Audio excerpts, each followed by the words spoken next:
When my father got sick, my family finally came back home, not because they loved him, but because they thought he was about to die.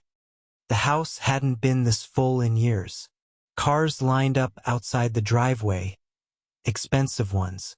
Voices echoed through the halls, loud, forced, artificial. Laughter that didn't belong there. But inside his room, it was quiet, always quiet. My name is Ethan Hale, and for the past 8 months, I was the only one who stayed. I was the one who helped him sit up every morning, the one who made sure he took his medicine, the one who stayed awake on the nights he couldn't breathe properly, the one who watched a strong man slowly fall apart. But none of them knew that, or maybe they just never cared enough to ask. I heard the front door open. Voices, familiar ones, voices I hadn't heard in years. Daniel, my older brother, the perfect son, the one everyone respected. Claire, my sister, always emotional, but only when it benefited her. And Mark, the youngest, the one who never took anything seriously, except money. They walked in like they still owned the place, like nothing had changed. Daniel was the first to see me. He paused, looked at me from head to toe, then smirked slightly. "Well, look who's still here." I said nothing, just stood there. Claire walked past him, giving me a quick glance. Not warm, not cold, just dismissive. "I didn't know you were still living here." She said it casually, like I was temporary, like I didn't belong. Mark laughed under his breath. Where else would he go? I didn't react. I was used to it, because to them, I wasn't really family. I was just a reminder of something they never accepted. A mistake from another life, another woman, another story they refused to acknowledge. "Where's Dad?" Daniel asked. I looked at him. "He's resting." Daniel nodded, then immediately started walking toward the room, like he had the right.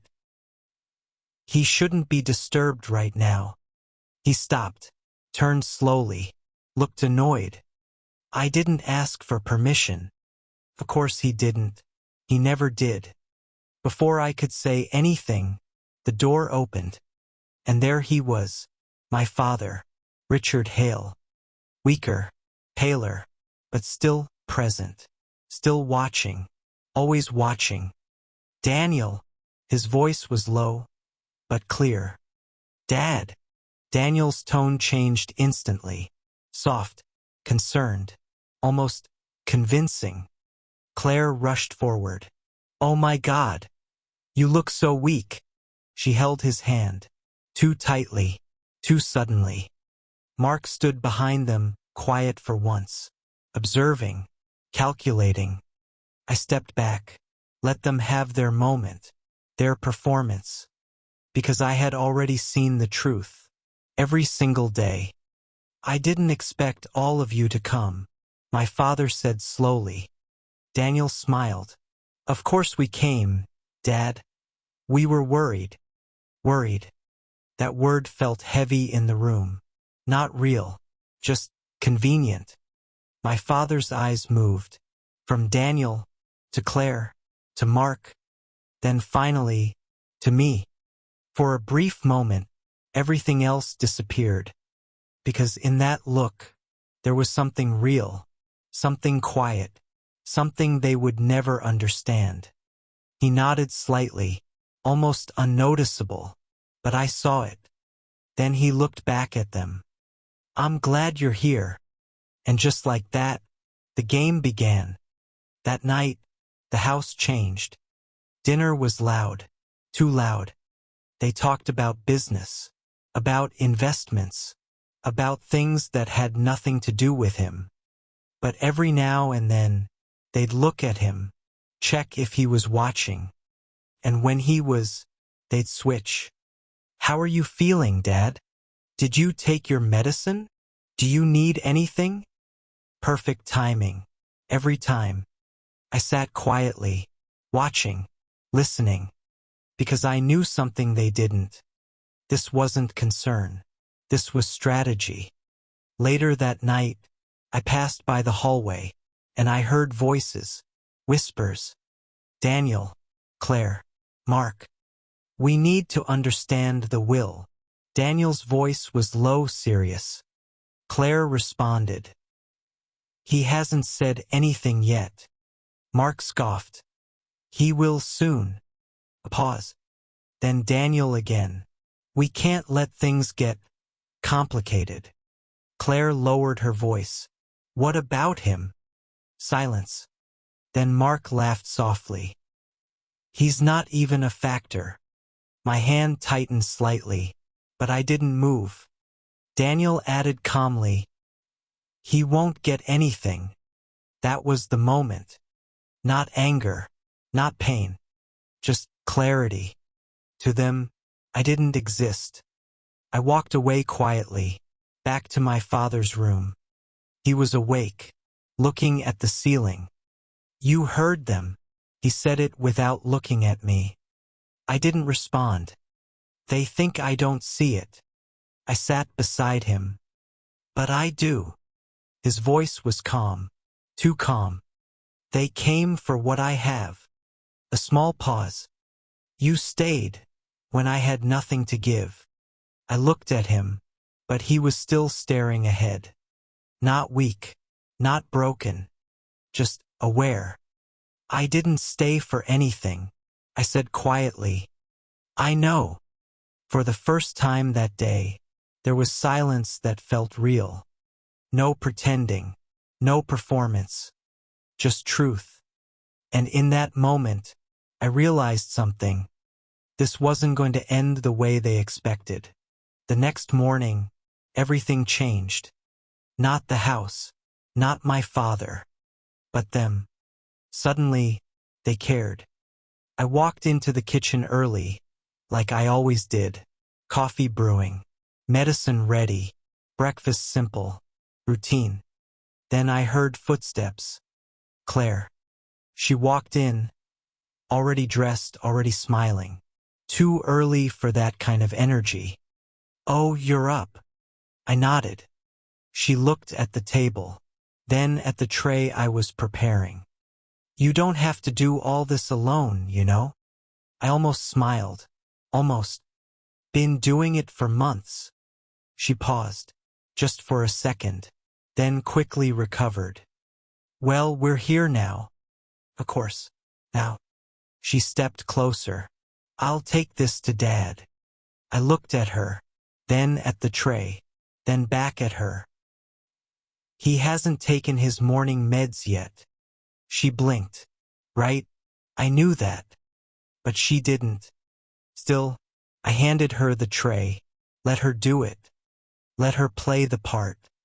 A few minutes later, Daniel walked in, phone in hand. Already busy. Already important. How is he this morning? He asked, without looking at me. Same. He nodded, then leaned against the counter. We should get a doctor to reassess his condition. I looked at him. He already has one. Daniel finally looked up. Well, maybe a better one. There it was. Control. He didn't want to help. He wanted to take over. He's comfortable with the one he has. Daniel's jaw tightened slightly. We'll see. Of course, we will. Mark came in last, yawning, stretching, like this was just another casual visit. What's for breakfast? I didn't answer. He opened the fridge, looked around. This place hasn't changed. No, it hadn't, because someone stayed. Later that afternoon, the performance got better, more convincing, more calculated. Claire sat beside Dad for hours, holding his hand, talking softly, smiling like she had never left. Daniel took calls in front of him, mentioning family responsibilities, talking about handling things personally. Mark stayed close, watching, listening, waiting. And every time Dad coughed, every time he moved, every time he spoke, they were there, instantly, too instantly. That evening, we all sat together again. Dinner. This time quieter, more controlled. Until Daniel spoke. Dad, have you thought about organizing things? There it was. Claire looked at him quickly. Daniel. What? It's a valid question. Mark leaned back, interested now. Dad looked at him, calm. What things? Daniel hesitated, just slightly, then said it. The will. Silence. Heavy. Claire looked uncomfortable now, but didn't stop him. Mark leaned forward, trying to act casual, but failing. Dad didn't react immediately. He just looked at them, one by one, then said quietly, I'm not dead yet. That shut the room down instantly. Daniel cleared his throat. Of course, I didn't mean. I know what you meant. His voice wasn't angry. It was worse. It was disappointed. Claire quickly stepped in. We're just worried about everything being clear. Clear for who? No one answered. Because everyone knew. Mark finally spoke. Well, it's just better if there's no confusion later. Dad nodded slowly. I agree. 3 faces lit up. Just a little, but enough. I'll make sure. There's no confusion. That sentence sounded simple, but something about it felt different. I noticed. They didn't. That night, things started breaking. Not loudly, not openly, but quietly, behind doors, in whispers. I passed by Daniel's room, door slightly open. He was on the phone. Yes. Everything's moving faster than expected. Pause. No, I'm here now. Another pause. I'll handle it. His voice was sharp, focused, not emotional, not worried, strategic. Later, Claire cornered me in the hallway. Can I ask you something? I nodded. How bad is he really? I looked at her, trying to read her. Bad. She swallowed. Like, how long? There it was. Not concern. Timing. I don't know. She looked disappointed. Not sad. Disappointed. Okay. As she walked away, I realized something. They weren't waiting for him to get better. They were waiting for him to be gone. That night, I sat beside Dad again. Like always. The house was quiet now, but not peaceful. Just quiet. They're getting impatient, he said. I nodded. They always were. A small silence. Then he looked at me, for the first time that day, directly. Does it bother you? I thought about it. All the looks, all the comments, all the years. Then I said, no. He studied my face. You don't hate them? I shook my head. They never knew me enough to matter. He held that thought for a moment, then gave a small nod. They think this is about money. I looked at him. It isn't. A pause. Not anymore. Something in his voice changed. Something final. They'll learn. I didn't ask what he meant, because I had a feeling. I already knew. This wasn't just a family visit. This was a test. And they were already failing. By the 3rd day, the house stopped pretending. The smiles faded. The voices got sharper. The tension thicker. Started small. Little comments. Side glances. Whispers that weren't quiet enough. and as always, came back to me. I was in the kitchen again. Same routine, same silence, until Daniel walked in. This time, no fake politeness, no act. He leaned against the counter, watching me. "You've been here a long time." I didn't look up. "Yes." "How long exactly?" 8 months. That caught him off guard. Just slightly. 8. I nodded. He let out a short breath, almost a laugh. "And you didn't think to inform us?" I stopped what I was doing, looked at him. "He didn't ask me to." Daniel's expression hardened. "That wasn't your decision to make. It wasn't yours either. That did it." The air shifted instantly. Claire walked in just in time to feel it. "What's going on?" Daniel didn't look away from me. "He's been here for 8 months.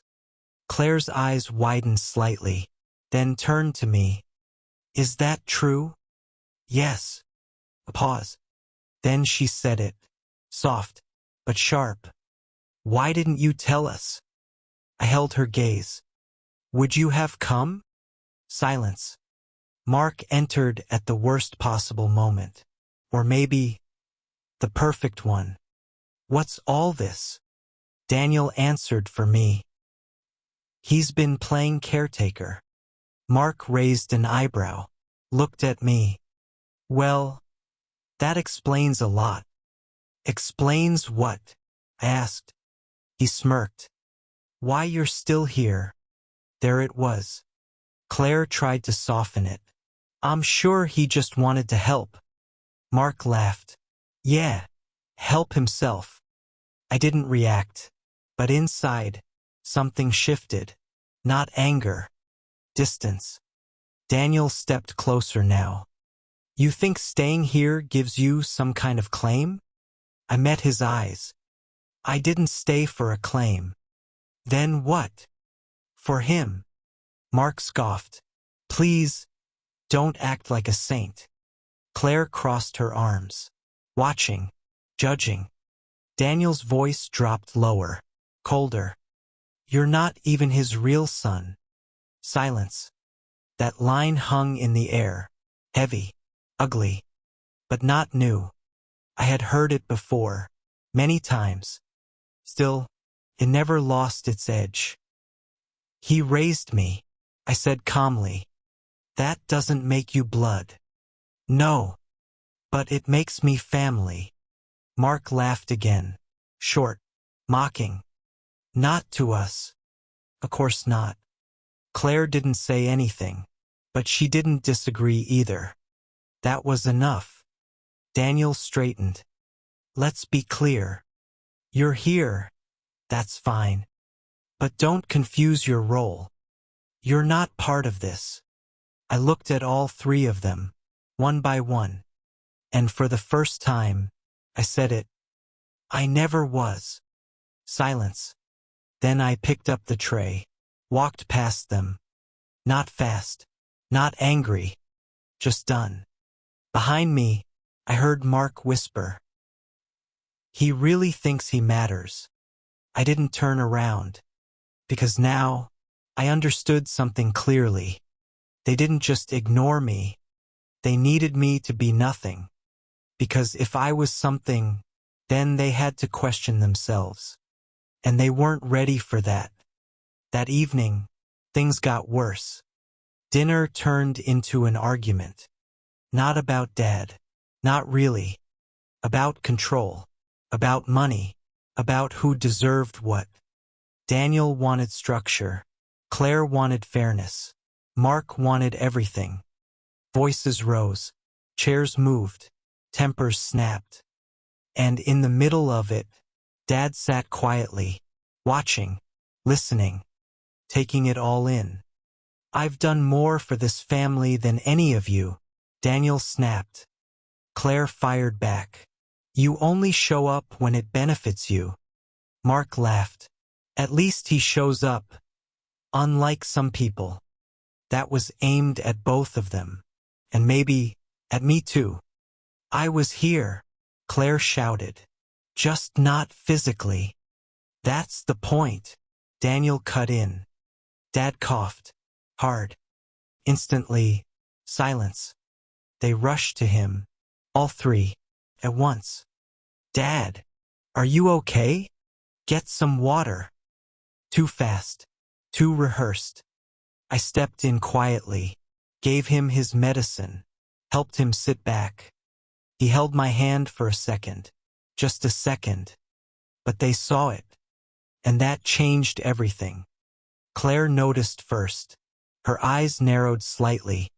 Daniel saw it next. His expression tightened. Mark just watched. But this time, he wasn't smiling. Because for the first time, they saw something they didn't expect. Not weakness. Not pity. Connection. Real one. That night, the house felt colder. Not from silence, but from realization. They started seeing me differently. Not as nothing, but as a problem. And problems need to be removed. Meanwhile, in his room, Dad sat alone for a while, then slowly reached for something beside his bed. A file. Inside it, papers. Signed. Prepared. Final.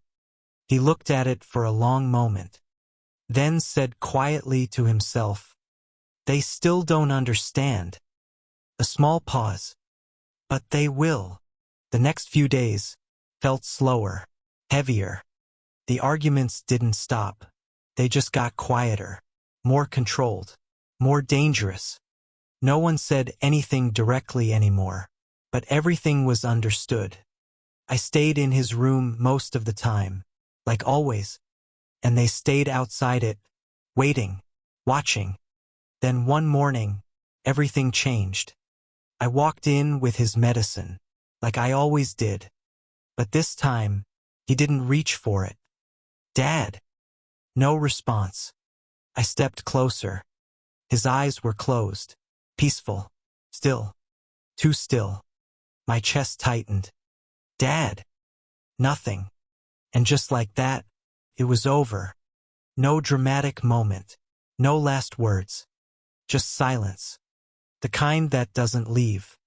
The house filled again. But this time, not with fake laughter. With controlled sadness. Measured reactions. Carefully timed tears. The funeral came and went. People spoke about him. About his success. His legacy. His life. But no one spoke about the nights he couldn't sleep. The pain he hid. The quiet moments. No one. Except me. After everything was done. After the last guest left. The real moment came. The lawyer arrived the next morning. We all sat in the living room. Same place. Same people. But now, there was no pretending. Just anticipation.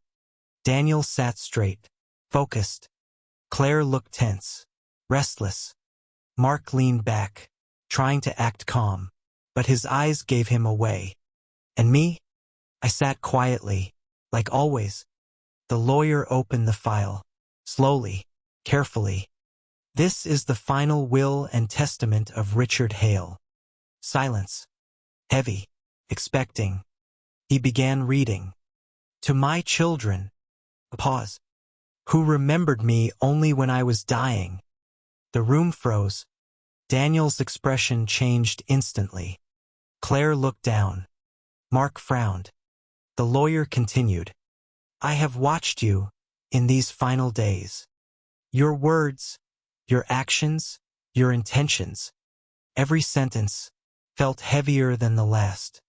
You came back. Not for me, but for what I could leave behind." No one spoke. No one moved. Then came the line that broke them. "While you were waiting for me to die, there was one person helping me live." Slowly, very slowly, all eyes turned toward me. My chest felt tight, but I didn't move. The lawyer turned the page. "My entire estate." A pause. "Will go to my son." Silence. Ethan. Everything exploded. This is ridiculous. Daniel stood up instantly. No. This can't be right. Claire's voice shook. Mark laughed, but there was no humor in it. You're joking. The lawyer remained calm. This is legally binding. Daniel slammed his hand on the table. He manipulated him. Claire shook her head. No. Dad wouldn't do this. Mark pointed at me. He planned this. He stayed here for this. I said nothing, because nothing I said would matter. Then the lawyer spoke again. There is also a recorded message. Silence fell instantly. A small device was placed on the table. He pressed play. My father's voice filled the room, weak but clear. If you're hearing this, then I'm gone. No one moved. I knew you would come. Not for me, but for this moment. Daniel looked away. Claire covered her mouth. Mark stared at the floor. But I also knew something else. A small pause. Who stayed? My chest tightened. Ethan. My name echoed softly. You never asked for anything. You never complained. You were there when no one else was. Silence. While they waited for my last breath, you made sure I could take the next one. Claire broke down quietly. Daniel clenched his jaw.